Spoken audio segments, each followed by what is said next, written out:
로마서 13장 1절부터 7절입니다. 로마서 13장 1절부터 7절 말씀 찾아서 한 절씩 교도하겠습니다.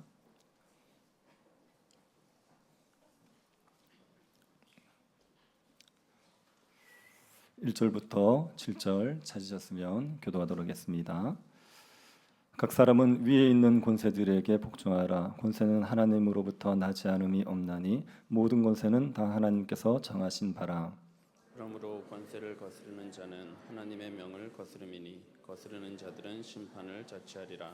다스리는 자들은 선한 일에 대하여 두려움이 되지 않고 악한 일에 대하여 되나니 내가 권세를 두려워하지 아니하려느냐. 선을 행하라. 그리하면 그에게 칭찬을 받으리라. 그는 하나님의 사역자가 되어 내게 선을 베푸는 자니라. 그러나 내가 악을 행하거든 두려워하라. 그가 공연히 칼을 가지지 아니하였으니 곧 하나님의 사역자가 되어 악을 행하는 자에게 진노하심을 따라 보응하는 자니라. 그러므로 복종하지 아니할 수 없으니 진노 때문에 할 것이 아니라 양심을 따라 할 것이라. 너희가 조세를 바치는 것도 이로 말미암음이라. 그들이 하나님의 일꾼이 되어 바로 이 일에 항상 힘쓰느니라. 같이 보겠습니다. 모든 자에게 줄 것을 주되 조세를 받을 자에게 조세를 바치고 관세를 받을 자에게 관세를 바치고 두려워할 자를 두려워하며 존경할 자를 존경하라. 아멘. 이틀 후면 대통령을 뽑는 대통령 선거가 있습니다. 이번 대통령 선거는 대통령 탄핵으로 이제 치러지게 되는 선거죠. 윤 전 대통령이 비상계엄을 선포하고 그리고 탄핵이 되면서 조기 대선을 하게 되었습니다. 지금까지 대선으로 오는 과정이 굉장히 혼란스러웠습니다. 나라에 많은 분열들이 있었죠. 어떤 사람들은 탄핵을 찬성한다고 매일 집회를 하고 또 어떤 사람은 탄핵을 반대한다고 매일 집회를 했습니다. 나라가 탄핵의 찬성과 반대로 쪼개졌었습니다. 교회도 많은 혼란이 있었습니다. 교회 중에는 탄핵 찬성 집회에 참여하는 교회도 있었고 반대 집회에 참여하는 교회도 있었습니다. 교회 안에서도 찬성을 해야 된다, 반대를 해야 된다 그런 의견들이 분분했습니다. 그리고 교회 안에서 정치 문제를 어떻게 할 것이냐 하는 논쟁도 있었죠. 나라가 이렇게 혼란스러울 때 교회가 적극적으로 정치 문제에 관여해야 된다는 사람들이 있었습니다. 또 교회는 정치 문제에 관여하면 안 된다라고 얘기하면서 침묵해야 된다고 얘기하는 분들도 있었습니다. 그래서 교회 안에서도 여러 갈등들이 있었습니다. 이런 과정들을 겪어서 성도들도 무엇이 바람직한 것인지에 대해서 좀 혼란이 있으실 것 같습니다. 그래서 우리가 대선을 앞두고 정치 문제이기보다는 교회와 국가가 어떤 관계를 맺어야 되느냐 거기에 대해서 한번 말씀을 가지고 한번 생각해 보도록 하겠습니다. 오늘 우리가 읽은 본문이 교회와 국가가 어떻게 관계를 맺어야 되는지를 우리에게 알려주고 있습니다. 1절 한번 보시겠습니까? 각 사람은 위에 있는 권세들에게 복종하라. 권세는 하나님으로부터 나지 않음이 없나니 모든 권세는 다 하나님께서 정하신 바라. 위에 있는 권세에 복종하라 그렇게 얘기하는 게 오늘날 우리에게는 받아들이는데 크게 거부감이 없습니다. 그런데 유대인들에게는 이 말이 굉장히 거부감이 드는 말입니다. 유대인들 여기에서 말하는 권세, 이 권세 있지 않습니까? 이 권세는 나라의 통치자들을 얘기하는 거거든요. 물론 모든 권세들이 다 하나님이 주시는 거지만 여기에서는 나라의 통치자들, 대통령, 국회의원, 장관 이런 사람들이란 말입니다. 그 당시에는 권세라고 얘기하면 로마 황제를 지칭하는 거죠. 그렇게 로마 황제에게 복종하라 이 말이 유대인들에게 굉장히 꺼려지는 말이었습니다. 왜냐하면 유대인들은 자기의 동족이 왕이 된 경우만 그 사람을 왕으로 인정하는 겁니다. 이건 율법이 정해놨기 때문에 그렇습니다. 신명기 27장 15절을 보십시오. 반드시 내 하나님 여호와께서 택하신 자를 내 위에 왕으로 세울 것이며 내 위에 왕을 세우려면 내 형제 중에서 한 사람을 할 것이요 내 형제 아닌 타국인을 내 위에 세우지 말 것이며 유대인들의 왕을 세울 때는 혈통상으로 이스라엘 아브라함의 후손들만을 왕으로 세워야 되는 겁니다. 다른 사람을 타국인을 왕으로 세우면 안 된다. 그렇게 율법이 정해놨어요. 그래서 유대인들은 그 아브라함의 혈통들만을 왕으로 인정하는 겁니다. 그런데 로마 황제를 왕으로 인정하라 이 말이 굉장히 꺼려지는 거죠. 유대인들 사이에서는 로마의 지배를 받으면서 로마 황제를 인정할 거냐 안 할 거냐 이 논쟁이 굉장히 심했습니다. 그래서 예수님을 올무잡고 싶었던 사람들이 예수님에게 물었던 질문이 있지 않습니까? 가이사에게 세금을 바치는 게 옳습니까? 로마 황제에게 우리가 세금을 바칠까요? 그렇게 질문을 했습니다. 만약 예수님이 바쳐라 그러면 민족의 반역자가 되는 거예요. 바치지 마라 그러면 로마 황제의 반역자가 되는 겁니다. 이게 어디를 가도 걸릴 수 있는 문제지요. 그만큼 이 문제가 첨예했습니다. 그래서 유대인들이 로마 황제에게 복종하라 이 말을 굉장히 꺼려하는 말이었습니다. 그리고 그리스도인들에게도 이 말이 받아들이기가 쉽지 않았습니다. 그리스도인들의 왕은 예수 그리스도죠. 그리스도는 예수 그리스도를 왕으로 삼습니다. 그러면 예수 그리스도의 통치에 복종해야 되는 것 아니냐? 우리가 로마 황제의 통치에 하지 말아야 되지 않느냐? 이런 생각들이 있을 수 있는 겁니다. 근데 사도 바울이 위에 있는 권세에 복종해야 된다. 로마 황제에게도 복종해야 된다. 대통령이든 국회의원이든지 권세를 가진 자들에게 다 복종해야 된다. 그렇게 이야기를 하는 겁니다. 왜 복종을 해야 된다고 말합니까? 권세는 하나님께서 주시기 때문에 그래요.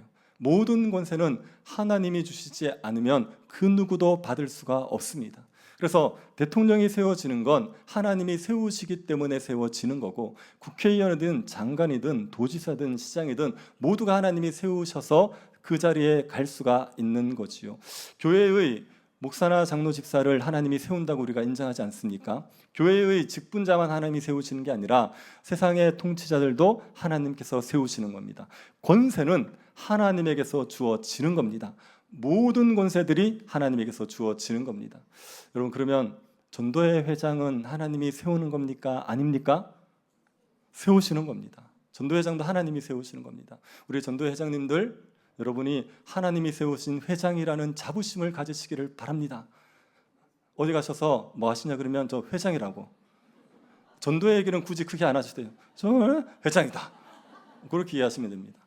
전도회장이든 우리가 어떤 권세를 가져도 하나님이 다 세우시는 거예요. 그렇기 때문에 하나님께서 통치자들을 세우셨다면 우리는 마땅히 복종하라, 그렇게 얘기하는 거죠.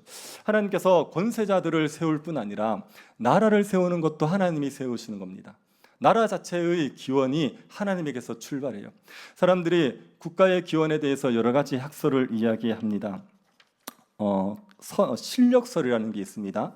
국가는 실력 있는 종족이 자기보다 힘없는 종족들을 지배하면서 생겼다, 그렇게 얘기하는 게 실력설입니다. 계약설도 있습니다. 국가는 사람들이 뛰어난 사람에게 지도자의 자리를 맡기고 서로 약속을 해서 그래서 생겼다, 그렇게 얘기하는 겁니다. 그리고 계급설도 있습니다. 국가가 사람들이 사유재산을 가지면서 부자와 가난한 자로 나뉘어지고 부자들이 가난한 자를 지배하게 되면서 국가가 세워졌다, 그런 견해들이 있습니다. 이런 견해들은 다 국가의 출발이 사람에게서 시작됐다고 얘기하는 겁니다. 그런데 그렇지 않습니다. 국가는 하나님에게서 시작된 겁니다. 하나님이 국가를 세우신 겁니다. 성경에 하나님께서 국가를 세웠다는 걸 명확하게 얘기하는 구절은 없죠. 그런데 우리가 추론해 볼 수 있는 근거 있는 성경 이야기가 있습니다. 노아 언약에서 우리가 국가의 기원을 생각할 수 있습니다.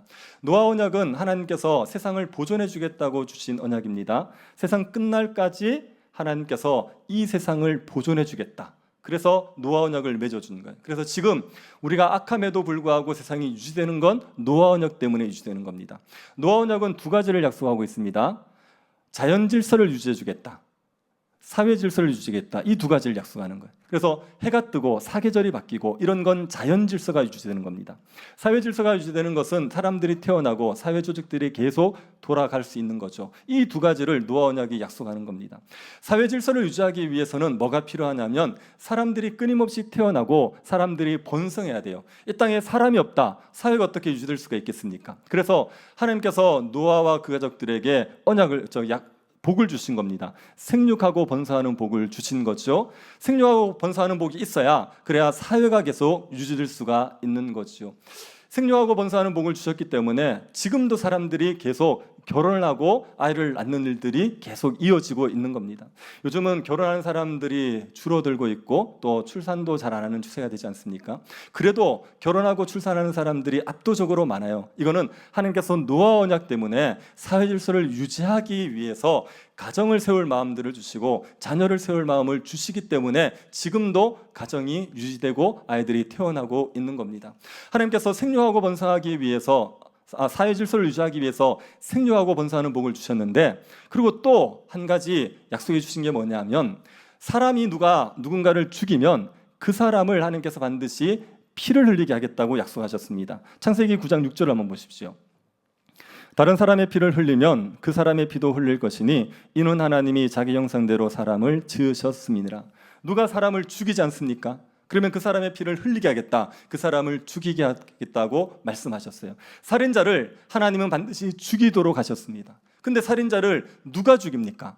사적인 보복을 합니까? 우리 아버지 죽였으니까 내가 그 사람 죽여버립니까? 그렇게 되면 사적인 보복을 하게 되면 세상은 엉망이 되어버립니다. 사람들이 생육하고 번성할 수가 없어요. 그래서 하나님이 사적 복수를 허용하지 아니하시고 공적인 징벌을 하도록 하시는 겁니다. 국가라는 걸 세워서, 그래서 국가로 하여금 살인자들에 대해서 형벌을 내리도록 하시는 거죠. 여기에서 국가가 세워졌다고 우리가 말하는 겁니다. 하나님이 국가를 세우셔서 악인들을 벌하게 하기 위해서 국가를 유지하고 계시는 거죠. 그래서 여러분, 국가는 하나님께서 세우시는 겁니다.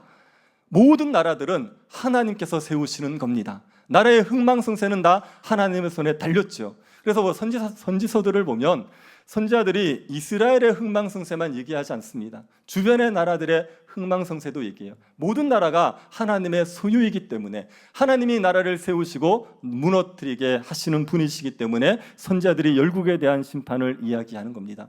하나님께서 국가를 세우셨습니다. 그런데 하나님이 국가를 세우셨지만 국가가 어떤 형태로 운영되어야 되는지를 다 정해놓지는 않습니다. 국가를 운영하는 데 있어서 군주정이 있을 수 있어요. 왕이 다스리는. 그리고 귀족정이 있을 수 있습니다. 소수의 귀족들이 다스리는 겁니다. 그리고 민주정이 있을 수 있습니다. 백성들이 투표해서 그래서 지도자를 뽑는 그런 민주정이 있을 수 있습니다. 우리나라는 지금 민주정이지요. 그런데 어떤 형태가 하나님이 정하신 형체라고 얘기할 수 없습니다. 고대 이스라엘 백성들은 군주정이었거든요. 그래서 하나님께서 정부 형태까지 다 정해놓으신 건 아닙니다. 그러나 나라를 하나님께서 세우시는 것은 분명한 것이요. 하나님께서 나라를 세우신 것은 사회 질서를 유지하게 하기 위해서입니다. 그래서 이 사회 질서를 유지할 수 있도록 나라에 다른 기관이 가지지 못하는 칼의 권세를 주신 겁니다. 2절 한번 보십시오. 그러므로 권세를 거스르는 자는 하나님의 명을 거스림이니 거스르는 자는 심판을 자취하리라. 권세를 거스르는 자는 하나님의 명을 거스르기 때문에 심판을 받습니다. 그 심판을 할 수 있도록 나라에 하나님께서 칼의 권세를 주신 겁니다. 4절을 보십시오. 그는 하나님의 사역자가 되어 내게 선을 베푸는 자니라. 그러나 내가 악을 행하거든 두려워하라. 그가 공연히 칼을 가지지 아니하였으니 곧 하나님의 사역자가 되어 악을 행하는 자에게 진노하심을 따라 보응하는 자니라. 그 나라의 권세자들은 칼을 가지고 있습니다. 사람들을 형벌할 수 있게 되어 있어요. 그래서 사람들이 잘못하면 매질을 할 수도 있고 구금을 할 수 있고 심하면 죽일 수도 있는 그 권세가 이 나라의 권세자들에게 있는 것이요. 칼의 권세는 국가에만 좋습니다. 교회에는 칼의 권세가 없습니다. 교회가 가지는 권세는 무엇입니까? 천국 열쇠의 권세를 가집니다. 마태복음 16장 19절을 보십시오. 내가 천국 열쇠를 내게 주리니 내가 땅에서 무엇이든지 매면 하늘에서도 매일 것이요 내가 땅에서 무엇이든지 풀면 하늘에서도 풀리리라 하시고, 교회는 천국 열쇠를 주신 겁니다. 천국 열쇠를 가지고 천국의 문을 열고 닫을 수 있는 권세가 교회에 있는 거죠. 교회가 천국 열쇠를 사용하는 방식은 두 가지입니다. 첫 번째는 복음을 전하는 겁니다. 예수 그리스도의 십자가 복음을 전해요. 그리고 이 사람이 예수를 받아들여요. 그러면 천국 문이 열리는 거예요. 복음을 전해주지 않으면 천국 문이 열어주지 않는 겁니다. 그래서 복음을 전하는 게 천국 열쇠를 사용하는 방식입니다. 그리고 또 하나 권징의 방식이 있습니다. 교회가 성도가 잘못했을 때 징계하는 거죠. 심하면 교회에서 출교를 시키는 겁니다. 이 권징을 하게 되면 그 사람은 하늘의 복들을 누릴 수가 없게 되어 있습니다. 교회에서 치리를 받아요. 그래서 교회에서 출교를 당하거나 교회에서 이렇게 권징을 받았습니다. 그 사람이 내가 이 교회밖에 교회가 없어? 그리고 다른 교회를 갑니다. 그러면 풀리느냐? 그렇지 않습니다. 그 권징을 한 교회에서 풀어주지 않으면 그 사람은 영적으로 매이는 겁니다. 그래서 이 권징이 교회에 주신 천국 열쇠를 사용하는 방식인 겁니다. 교회는 천국 열쇠의 권세가 있습니다. 칼의 권세는 교회에게 주지 않았습니다. 칼의 권세는 오로지 나라에만, 국가에만 준 겁니다. 그렇기 때문에 교회는 영적인 형벌을 내릴 수는 있지만 물리적인 체벌을 가는 건 안 됩니다. 제가 이걸 왜 말씀드리냐면, 어떤 이단에 보니까 성도가 잘못했다고 타작을 하는 거예요. 매타작을 하는 겁니다. 근데 그걸 막고 거기에 머물러 있는 사람들이 있어요. 교회는 그럴 권세가 없습니다. 교회에서 매질을 하면 그 나라의 처벌을 받아야 돼요. 받게 돼 있어요. 교회는 칼의 권세가 없습니다. 그러니까 어떤 교회든지 때리면 그 교회에 머물러 계시면 안 돼요. 저는 개인적으로 약간 교회에 칼의 권세가 있으면 좋겠다, 그런 생각이 들지만, 그러나 어떤 교회든지 물리적인 폭력을 쓴다, 그 교회 성도들을 감금한다, 협박한다, 그러면 그 교회는 권세가 없는 걸 월권하고 있는 거예요. 그러니까 칼의 권세는 교회에게 없고, 교회에 있는 것은 영적인 권세밖에 없습니다. 천국 열쇠, 천국 문을 열고 닫을 수 있는 영적인 권세가 있는 겁니다. 그래서 이 권세를 교회가 쓰는 거지, 칼의 권세는 국가가 쓰도록 되어 있습니다. 이 칼의 권세를 어떻게 사용해야 됩니까? 3절 4절을 보십시오. 다스리는 자들은 선한 일에 대하여 두려움이 되지 않고 악한 일에 대하여 되나니 내가 권세를 두려워하지 아니하려느냐. 선을 행하라. 그리하면 그에게 칭찬을 받으리라. 그는 하나님의 사역자가 되어 내게 선을 베푸는 자니라. 그러나 내가 악을 행하거든 두려워하라. 그가 공연히 칼을 가지지 아니하였으니 곧 하나님의 사역자가 되어 악을 행하는 자에게 진노하심을 따라 보응하는 자니라. 칼의 권세는 어떻게 사용해야 되냐면 선을 장려하고 악을 억제하기 위해서 사용해야 됩니다. 그래서 죄를 짓는 사람들, 악을 행하는 사람들, 그 사람들을 벌할 때 칼의 권세를 쓰는 거예요. 죄인들을 벌해야지, 법을 어기는 사람들에게 형벌을 내려야지, 그래야지 악이 만연해지는 걸 막을 수가 있습니다. 국가의 기능, 국가의 역할은 뭐냐면 선을 장려하고 악을 억제하는 것, 그래서 공의를 이루는 게 국가의 역할이란 말입니다. 국가는 사람들을 거룩하게 만드는 역할을 하지 않아요. 사람들을 예수를 믿고 사람들이 죄를 끊어버리고 그렇게 살도록 만드는 일이 국가의 역할이 아닙니다. 이거는 교회의 역할입니다.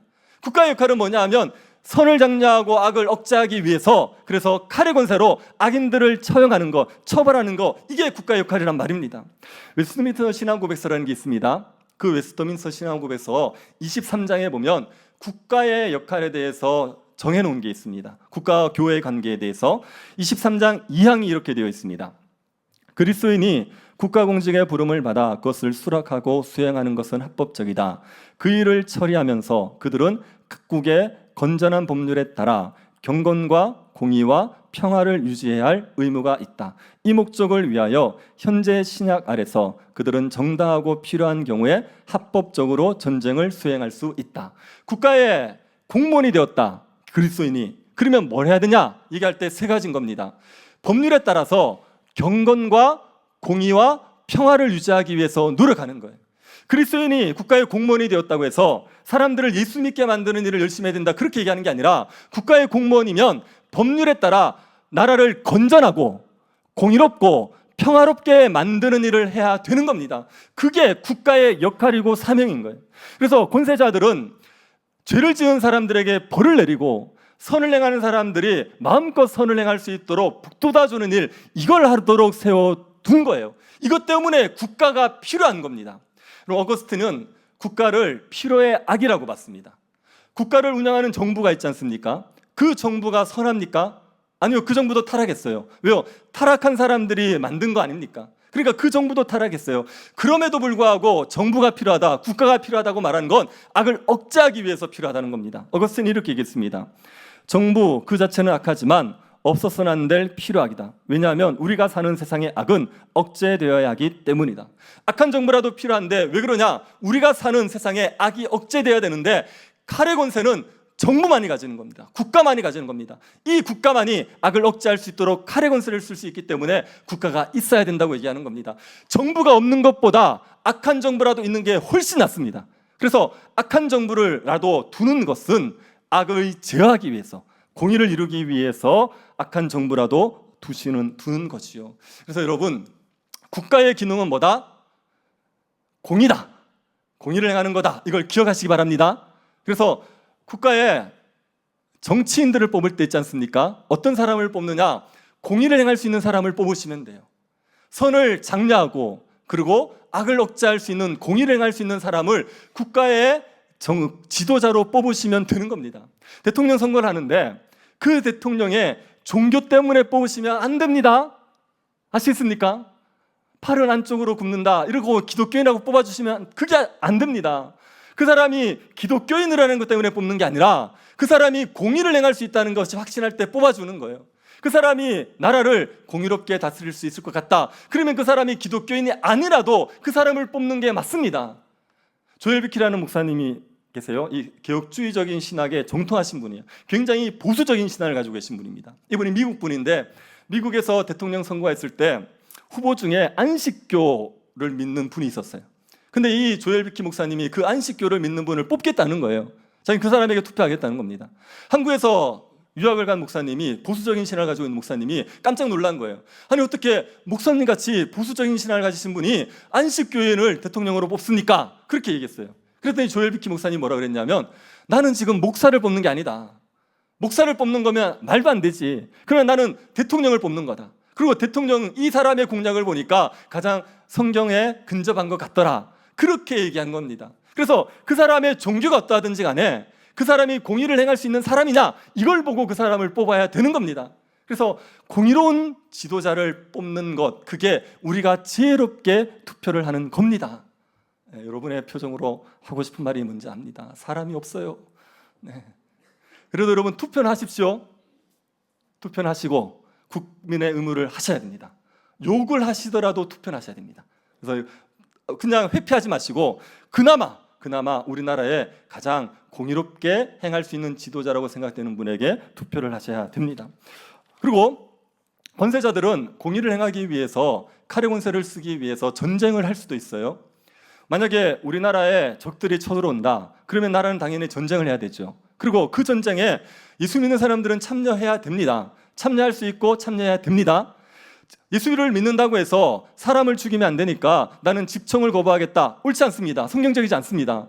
나라가 적에 넘어가면 우리가 신앙생활을 못합니다. 평화롭게 못합니다. 그런데 그걸 방관하고 방치하고 있는 게 정의로운 겁니까? 그렇지 않아요. 그래서 적이 쳐들어와서 우리가 방어하는 전쟁, 우리의 공의와 정의를, 평화를 지키기 위해서 하는 전쟁은 얼마든지 할 수 있는 거예요. 그러니까 그런 전쟁이 벌어지면 기독교인들은 참여할 수 있고 참여해야 되는 겁니다. 만약에 우리나라가 다른 나라를 침범하는 악한 전쟁을 한다, 그럴 때는 기독교인들이 거부할 수 있죠. 집청을 거부할 수 있습니다. 그러나 그런 게 아니라 정당한 전쟁의 경우에는 우리가 할 수 있는 겁니다. 이게 신앙 고백서에 명시되어 있는 겁니다. 국가가 공의를 행할 수 있도록 하나님께서 칼의 권세를 주셨어요. 교회는 이 권세를 인정하고 국가에게 복종해야 됩니다. 2절을 보십시오.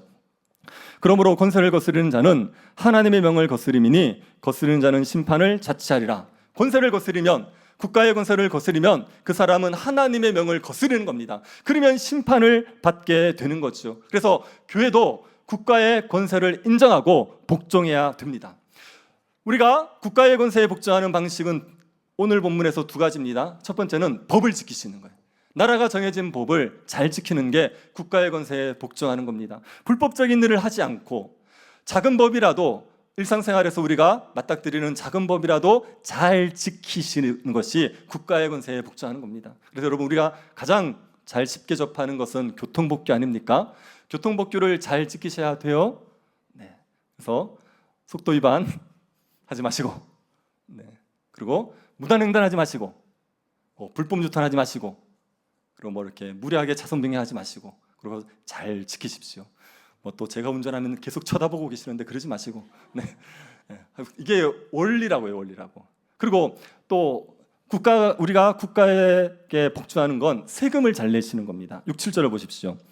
너희가 조세를 바치는 것도 이로 말미암음이라. 그들이 하나님의 일꾼이 되어 바로 이 일에 항상 힘쓰니라. 모든 자에게 줄 것을 주되 조세를 받을 자에게 조세를 바치고 관세를 받을 자에게 관세를 바치고 두려워할 자를 두려워하며 존경할 자를 존경하라. 국가가 운영되려면 세금이 필요합니다. 그 세금, 돈이 필요합니다. 그래서 세금을 거둔단 말입니다. 그 세금을 잘 바치는 게 우리가 국가의 권세에 복종을 하는 겁니다. 세금을 바쳐서 이제 모범적인 시민으로서의 역할을 여러분이 감당하셔야 돼요. 그래서 예수님께 사람들이 가이사에게 세금을 바치는 게 옳습니까? 라고 물었을 때 예수님 뭐라고 대답하셨습니까?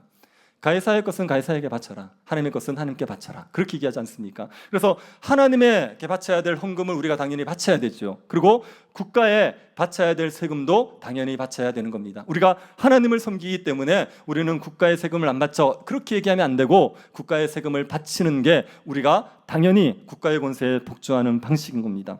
사업을 운영하시는 분들은 이중장부를 쓰거나 소득신고를 허위로 하시면 안 됩니다. 그리고 직장에서 뭐 예배는 열심히 드리는데 이중장부를 쓰고 있다. 그러면 차라리 예배를 드리지 마십시오. 세금을 잘 내는 게 더 기독교인답게 회사를 운영하는 겁니다. 그리고 개인적으로 부가세 떼먹지 마십시오. 헌금 10%, 헌금 지급하면 10% 깎아주는 거, 이거 세금 떼먹는 겁니다. 물건 사면서 현금 주시면서 세금 떼먹는 거, 그것도 하지 않으려고 애쓰셔야 됩니다. 세금 내는 거 아까워하지 마시고 세금을 내십시오. 절세를 하시는 건 괜찮습니다. 그러나 탈세를 하시면 안 돼요. 탈세는 신자답지 못한 겁니다. 예전에는 목회자들이 세금을 안 냈습니다. 그래서 목회자들은 세금을 내고 싶어도 굉장히 절차가 복잡했었습니다. 지금은 세금을 냅니다, 목회자들도. 그래서 저도 세금을 내고 있습니다. 저는 세금을 내게 되어서 기쁩니다. 굉장히 기쁘지 않습니다. 그러나 아깝지만 그래도 국민의 역할을 하고 있다는 사실 때문에 좋죠. 제가 예전에 지금처럼 목회자가 세금을 안 낼 때도 세금을 내시는 목사님들이 있었습니다. 나라 혜택을 받고 있는데 우리가 세금 내야 되지 않냐, 그래 자발적으로 내시는 분들이 있어요. 그게 당연한 거죠. 국민으로서 국가의 역할을, 국가의 세금을 내면서 권위에 복종해야 되는 겁니다. 여러분, 기독교인들은 나라의 유익한 시민이 되어야 됩니다. 모범적인 시민이 되어야 돼요. 국가의 권세자들이 보기에, 그리고 또 이웃들이 보기에도 정말 훌륭한 시민이다, 애국하는 시민이다, 그런 인정을 받을 수 있도록 모범적인 시민으로 살아가셔야 됩니다. 2차 세계대전 때 그 소련의 스탈린이 기독교인을 핍박했거든요. 그런데 그 기독교인의 핍박을 약화시킨 때가 있답니다. 스탈린은 소련은 공산주의 국가 아닙니까? 그 공산주의 국가에서 기독교를 탄압하고 있었는데 그 사회에서 사람들을 잘 감시하고 있다 보니까 그 사람들 중에 정말 모범적인 사람들이 누구냐면 기독교인들이 많은 거예요. 기독교인들이 다수를 이루는 겁니다. 그래서 스탈린이 굳이 기독교인들을 핍박할 필요 없겠다 싶어서 그 핍박을 약화시킨 적이 있다는 거예요. 그 공산주의자가 봐도 기독교인들이 시민으로는 모범적인 겁니다. 우리가 이런 사람들이 되어야 됩니다. 모범적인 시민이 되어야 됩니다. 그래서 국가의 권세에 자발적으로 복종하십시오. 법을 지키시고 세금을 내시는 일들을 성실하게 감당하시기를 바랍니다. 이런 일들은 우리가 두려움 때문에 하는 거 아닙니다. 이걸 안 하면 벌을 받으니까 그렇게 하는 건 아니에요. 그건 기독교인으로서 하는 거 아닙니다. 우리가 왜 이렇게 하느냐면 양심 때문에 하는 겁니다. 하나님이 권세를 세우신 겁니다. 그래서 권세에 불복종하면 하나님에게 불복종하는 겁니다. 우리가 하나님 앞에 불복종할 수 없지 않습니까? 우리의 양심을 위해서, 우리가 하나님 앞에 순종하기 위해서 우리가 이 일을 하는 거죠. 그러니까 하나님을 경외하는 마음으로 국가의 권세에 복종하시기를 바랍니다. 그런데 우리가 국가의 권세에 복종한다고 말할 때 모든 것에 다 복종해야 되느냐? 그렇지 않습니다. 국가가 잘못된 걸 요구할 때, 하나님의 법에 어긋나는 걸 요구하면 얼마든지 국가에게 불복종할 수 있게 되어 있습니다. 하나님의 법인 성경이 우리에게 가장 상위의 법입니다. 근데 국가가 이 성경을 거스르는 걸 요구하면 우리는 거기에 대해서 저항할 수 있죠. 저항해야 되고요. 제가 학교를 다닐 때 기독학생들 사이에 뭐가 논쟁이 됐냐면 기독학생이 데모를 해도 되느냐, 이게 논쟁이 되었습니다. 예수 믿는 청년들이, 대학생들이 데모해도 됩니까, 안 됩니까? 이게 굉장히 논쟁이 됐어요. 근데 예수 믿는 대학생들이 데모할 수 있습니다. 데모해도 됩니다. 또 해야 될 때는 해야지요. 국가가 잘못하는데 침묵하고 있어서만 그건 능사가 아닙니다. 기독교인으로서 잘못된 것에 대해서 얼마든지 얘기할 수 있죠. 단 방법은 합법적이어야 됩니다. 불법적인 방법으로 데모를 하면서 불법을 바로잡으려고 한다는 건 모순적인 거예요. 그렇기 때문에 방법은 합법적이어야 되지만 얼마든지 데모할 수가 있죠. 그리고 우리가 지금 나라에서 이슈가 되는 게 뭐냐 하면 포괄적 차별금지법이라는 게 이슈가 되고 있습니다. 포괄적 차별금지법이 이런 법이 될 수가 있어요. 교회 안에서 동성애에 대해서 이게 죄라고 못 가르치는 겁니다. 동성애는 괜찮은 거야, 그거는 그냥 성적인 취향이기 때문에 존중해줘야 되는 거야, 이렇게 얘기해야지. 만약에 동성애를 죄라고 얘기하면 법에 걸리도록 포괄적 차별금지법이 만들어질 수 있습니다. 그렇게 되면 동성애자들이 교회에 와서 결혼한다고 얘기할 때 교회에서 거부를 못하는 거예요. 그러면 성차별이 되어버리는 거예요. 동성애자들의 결혼도 인정해줘야 되는, 주례도 해줘야 되는 그런 일이 벌어질 수가 있어요. 만약에 법이 그런 방향으로 간다, 그럼 우리가 거부할 수 있죠. 이거는 성경을 거스르는 거 아닙니까? 그럴 때 우리가 잘못되었다고 얘기할 수 있고, 그런 법이 세워지더라도 우리가 따르지 않을 수가 있는 겁니다. 법에 대해서 우리가 순종해야 되겠지만 하나님의 법을 거스르는 법에 대해서는 우리가 저항할 수 있고 잘못됐다고 얼마든지 비판할 수가 있는 겁니다. 교회는 정치 문제에 개입하면 안 돼, 그렇게 얘기하는 경우가 있지 않습니까? 정교 분리의 원칙을 가지고 교회가 정치 문제에 개입하면 안 된다고 얘기합니다. 그런데 여러분, 정교 분리라는 걸 우리 교회가 얘기하게 된 거는요, 교회가 정치에 개입하지 말라는 의미가 아니라 국가가 교회에 개입하지 말라는 의미에서 정교 분리가 나온 겁니다. 영국에서 국교회가 있었어요. 국가 자체가 교회였어요. 그 사람들이 순수하게 신앙생활을 하겠다는 사람들을 핍박한 겁니다. 그들이 그래서 그 영국을 도망가서 간 데가 미국입니다. 그 사람들이 청교도란 말입니다. 그 청교도들이 미국을 세우면서 국가가 교회의 문제에 대해서 관여하지 못하게 하기 위해서 정교 분리라는 걸 만든 거예요. 그래서 국가는 교회의 신앙적인 문제를 건드리지 말라, 그런 의미에서 얘기한 겁니다. 교회가 정치의 문제에 관여하면 안 된다, 그렇게 얘기하지 않습니다. 교회도 얼마든지 정치 문제에 관여할 수 있죠. 정치가 잘못되면 잘못됐다고 교회가 성명할 수도 있고 그 문제에 대해서 얼마든지 항의할 수 있는 겁니다. 교회는 그럴 수 있습니다. 단 교회가 정치 문제를 관여할 때 교회가 정당을 만들어서 정치 문제에 관여하는 건 옳지 않습니다. 교회는 나라를 운영하라고 세워진 기관이 아닙니다. 교회는 뭘 하라고 세워진 기관이냐면 영적인 일을 하라고 세워진 기관이에요. 사람들에게 복음을 전하여서 예수를 믿게 하고 그들을 구원하는 일을 하라고 교회를 세웠단 말입니다. 그런데 교회가 그 일을 제쳐두고 정치 문제에 뛰어드는 거 옳지 않은 겁니다. 그런 방식으로 하면 안 되는 겁니다. 그리고 교회가 교회 안에서 예배 시간에 정치의 문제를 언급하면 안 됩니다. 예배는 하나님의 말씀이 선포되어지는 자리예요. 예배는 하나님께서 영광을 받으셔야 되는 자리입니다. 우리가 하나님에 대해서 알고 그 하나님에게 경외하기 위해서 예배를 드리는 거란 말입니다. 그런데 여기에 온갖 정치적인 문제를 얘기하면서 예배 시간에 말씀을 갖다 붙이면서 그 정치 문제를 얘기하는 건 옳지 않습니다. 그런 방식으로 교회가 정치에 개입하는 건 아닙니다. 그리고 교회에 어떤 정치 집회를 하면서 자꾸만 예배 형식으로 드리는데 그거는 예배를 훼손하는 겁니다. 그냥 정치 집회를 하십시오. 왜 거기에다 예배 형식을 드립니까? 그냥 예배를 드리려면 예배를 드리고 정치 집회를 하려면 정치 집회를 해야 되죠. 근데 그걸 갖다가 섞어버려서 그 정치 집회를 마치 거룩한 예배인 것처럼 그렇게 포장하면 안 되는 겁니다. 그런 방식으로 하지를 않는 거예요. 교회 안에서 어떤 당을 지지하는 것을 교회가 강요할 수 없습니다. 어떤 당도 성경적이다, 그거는 하나님이 기뻐하시는 정당이다, 그렇게 얘기할 수 있는 정당이 없어요. 그거는 정당을 지지하는 건 각 성도들의 역할이에요.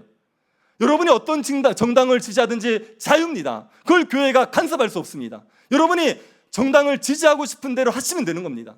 그리고 여러분이 정치 집회에 가는 것도 관여하지 않습니다. 그것도 얼마든지 교회가 성도들이 할 수 있는 일이란 말이에요.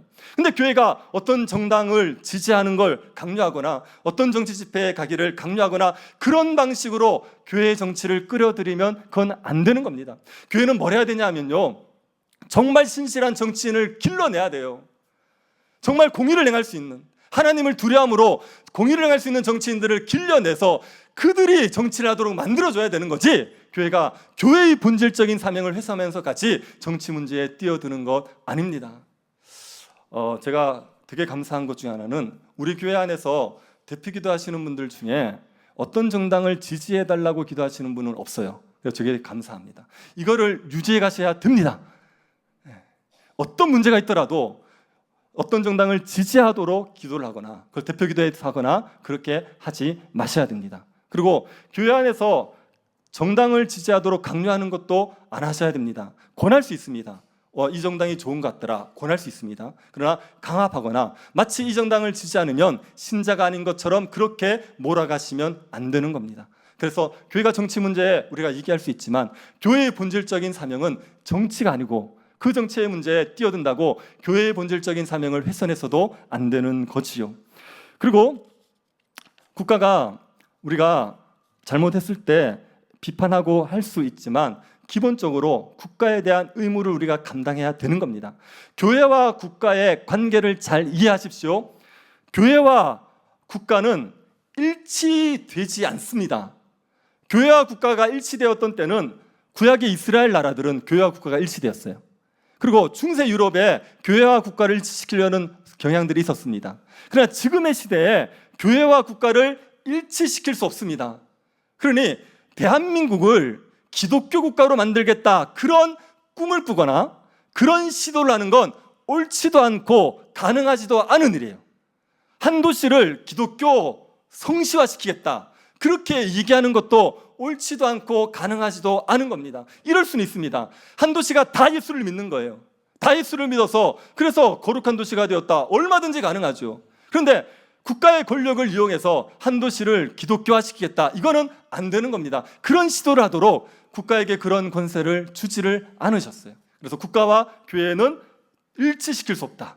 그 다음에 교회가 국가의 위에 있는 것도 아니고 국가가 교회 위에 있는 것도 아닙니다. 하나님이 이 땅을 다스리는데 교회와 국가라는 두 기관을 세우셨습니다. 그리고 두 기관이 서로 협력하고 서로 존중하여서 세상을 다스리도록 하셨어요.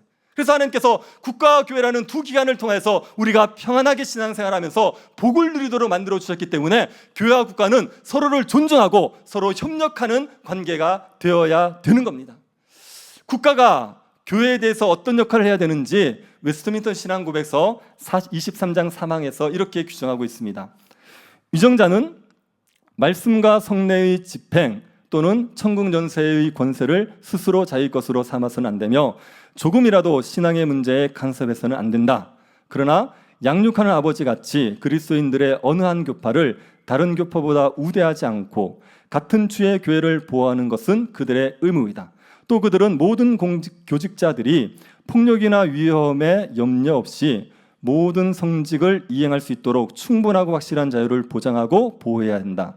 그리고 예수 그리스도께서 그의 교회 안에 정규적인 정치와 권정을 정하셨으므로 그리스도인들이 자기 교파에 자발적으로 회원이 되어 자신들의 고백과 신념에 따라 그것을 정당하게 행사하려 할 때 국가의 어떤 법률이라도 간섭하거나 강요하거나 방해해서는 안 된다. 아무도 종교나 불신앙의 이유로 모욕이나 고문, 학대나 상해를 당하여 고생하는 일이 없도록 선량한 시민의 인권과 명예를 보호할 의무가 그들에게 있다. 또 모든 종교적, 교회적 집회가 방해와 교란 없이 개최될 수 있도록 질서를 유지하는 것이 그들의 의무다. 국가는 교회의 신앙 문제에 일절 관여하면 안 됩니다. 교회가 말씀을 선포하고 성례를 집회하고 천국 연세를 사용하는 데 있어서 국가가 여기에 개입하면 안 돼요. 교회의 회원을 결정하는 문제, 이거를 국가가 개입할 수 없고 교회의 회원의 자격을 박탈하는 문제도 국가가 개입할 수 없습니다. 만약에 교회 안에서 어떤 사람이 죄를 지어서 교회가 권증을 해서 출교를 시켰단 말입니다. 이거를 세상 법정에 가져가서 세상 법정에서 출교를 무효화시켜라, 이렇게 하면 교회의 고유 권한을 침해하는 거예요. 그렇게 국가가 교회의 고유 권한을 방해하면, 간섭하면 안 되게 되어 있습니다. 그래서 교회의 문제를 세상에 가져가시면 안 돼요. 그러면 국가가 교회에 간섭하도록 만드는 겁니다. 교회 문제는 교회 안에서 해결해야 되는 거죠. 그리고 국가는 교회를 보호해야 됩니다. 교회가 마음껏 신앙생활을 할 수 있도록 보호하는 역할, 이게 국가의 역할이란 말이에요. 그래서 만약에 교회가 예배를 드리는데 회방을 하는 사람이 있다, 그러면 국가가 그것을 막아줘야 됩니다. 우리 교회가 예배를 드리고 있는데 어떤 사람이 로비에서 앉아가지고 목탁을 두르면서 연부를 외우고 있어요. 예배를 방해하고 있습니다. 말로 해서 나가라 그랬는데 안 나가요. 그랬을 경우에 우리가 경찰을 부를 수 있습니까, 없습니까? 있어요. 교회가 어떻게 경찰을 불러 이렇게 얘기할 게 아니라 국가의 역할이 그거예요. 우리가 마음껏 신앙생활할 수 있도록 방해하는 사람들을 막아주는 게 국가의 역할입니다. 그래서 우리가 공권력의 도움을 얼마든지 받을 수가 있는 겁니다. 그러면 교회는 어떻게 해야 됩니까? 23장 4항을 한번 보십시오. 위정자들을 위하여 기도하고 그들의 인격을 존중하고 곡물과 기타 세금을 지불하며 그들의 합법적 명령에 순종하고 양심을 위하여 그들의 권위에 복종하는 것은 백성의 의무다. 불신앙이나 종교의 차이가 있어도 위정자의 정당한 합법적 권위는 헛되지 않으며 백성은 그들에게 마땅히 순종해야 한다. 교직자들도 이러한 의무들로부터 면제되지 않는다. 하물며 교황은 그들의 통치 영역에서 그들을 다스리거나 그들의 백성을 다스리거나 무엇보다도 그들을 이교도라고 판정하여 또는 다른 어떤 구실로 그들에게서 통치권이나 생명을 빼앗을 만한 어떤 권세와 지배권도 갖지 않는다. 교회는 위정자를 위해서 기도해야 되는 겁니다. 이건 중요한 의무입니다. 그래서 나라를 위해서, 위정자들을 위해서 성도들은 반드시 기도해야 됩니다. 그리고 교회는 위정자들을 존중해야 됩니다. 대통령을 함부로 욕하시면 안 됩니다. 누가 대통령으로 세워지든지 간에 그 사람을 함부로 멸시하거나 모욕하는 발언을 하시면 안 됩니다. 그 사람에 대해서 비판할 수 있지만 그러나 무시하거나 모욕하는 것은 신자로서 합당하지 않은 겁니다. 불교 대통령이 되든지 간에 아니면 혹시 이단 대통령이 되든지 간에 누가 대통령이 되든지 대통령이 되면 그의 권위를 존중해 주는 거예요. 그리고 우리가 해야 될 그 납세의 의무를 잘 감당하는 거죠. 이게 교회가 해야 될 일인 겁니다. 교회와 국가에 대해서 기능이 무엇인지 또 어떤 역할들을 해야 되는지를 여러분들이 잘 이해하십시오. 신자는 하나님의 백성이기 때문에 교회에 속해 있죠.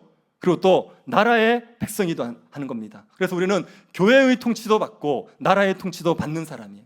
교회 안에서는 교인의 의무를 우리가 충성스럽게 감당하는 겁니다. 그리고 국가에 대해서는 시민으로서의 의무를 충성스럽게 감당하는 겁니다. 그렇게 해서 두 가지 역할들을 우리가 잘하는 게 그게 신자다운 겁니다. 근데 여러분, 국가에 대해서 걱정들이 많고 또 염려들도 많으시겠지만 너무 많이 국가에 대해서 기대하지는 마십시오. 국가가 우리를 구원해 줄 수 없어요. 국가가 우리를 행복해 주게 할 수 없습니다. 정치인들의 공약들을 보면 정말 이런 나라면 근사한 나라일 것 같아요. 공의로운 나라, 모두가 평등하게 사는 나라, 모두가 잘 사는 나라, 모두가 행복한 나라, 그렇게 얘기합니다. 그런데 정치인들이 아무리 그렇게 얘기해도 이거 이루어지지 않습니다. 이런 나라 언제 이루어지냐면 주님 오셔야 이루어지는 거예요. 주님이 오셔야 이루어질 나라를 지금 정치인들이 이룰 수 있다고 지금 큰 소리를 치고 있는 겁니다. 안 될 일입니다. 국가에 대해서 너무 많이 기대하지 마십시오. 우리가 국가에 기대하는 건 이겁니다. 국가가 평화로운 거예요. 국가가 평화로워서 우리가 신앙생활을 자유롭게 할 수 있는 것, 우리가 기대하는 겁니다. 우리가 하나님의 나라를 맛보는 것은 국가가 아니라 교회입니다.